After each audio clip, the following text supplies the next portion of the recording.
और रिश्तेदारों और मोहताजों और मुसाफिरों को उनका हक अदा करो, और फजूल खर्ची से माल न उड़ाओ कि फजूल खर्ची करने वाले तो शैतान के भाई हैं,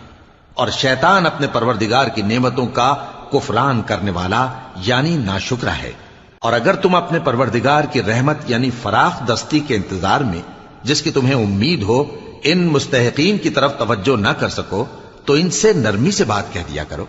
और अपने हाथ को न तो गर्दन से बंधा हुआ यानी बहुत तंग कर लो कि किसी को कुछ दो ही नहीं,